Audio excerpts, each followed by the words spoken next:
is your name? Oh, hi, I'm Jody Burkhardt. I hate you. I don't want you in my life. Don't call me, don't write. I'm done with you.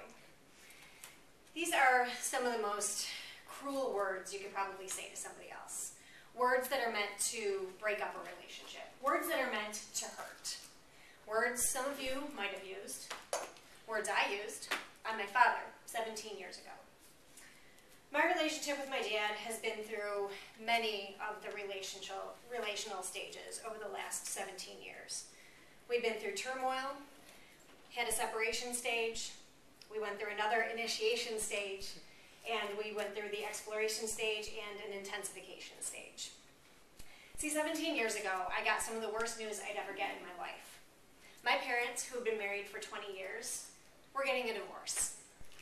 According to my mother, she wanted to work things out. According to my mother, my father just didn't. This launched us into a state of turmoil. As I struggled to figure out what was going on with my family, I eventually chose sides in my parents' conflict. This choosing of sides led me to decide to push us into a separation stage. See, I felt like he had done my mom wrong. And by association, I felt like he had done all his kids wrong, me included.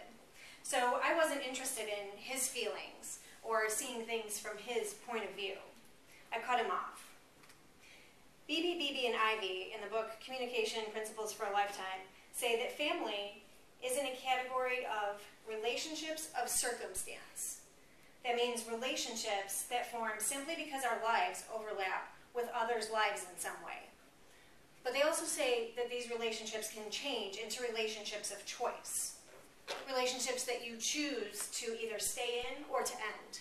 I was choosing to end this relationship. But something happened that made me reconsider my choice. My mother's new love interest, after a few years, died suddenly. He was only about 55 years old. I went to his wake with her and listened to stories after stories from his family and close friends. And the sentiment of regret was repeated throughout these stories. I wish I had known him better. I wish I had gotten to talk to him about this. I wish we had more time. I realized that day that I never wanted to say those things about my dad. So I began an initiation stage with my father. I wrote him a letter the next day. I told him how I felt about the divorce. Told him a couple things about my life and asked him how he was. About 3 years had gone by since I had talked to him. We quickly moved into an exploration stage. He was pretty eager to get back into a relationship with me. He shared challenges he'd been through, including a struggle to lose the weight he had gained when he quit drinking several years before. We began to share a passion for running. One of my most proud moments, we ran a marathon together and embraced at the finish line. We reached the intensification stage just last year. I was training for another marathon we were going to run together here in St. Louis. And I realized that we shared another commonality, sadly. I reached out to my dad first as I realized I also had a problem drinking.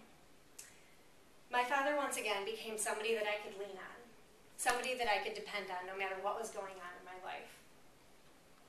Not every family relationship goes through the same stages that my father and I have. We went through turmoil, we went through separation, went through what I actually call a re-initiation stage, and we went through exploration and intensification. Creating healthy relationships with my dad was not without some work and work on communication.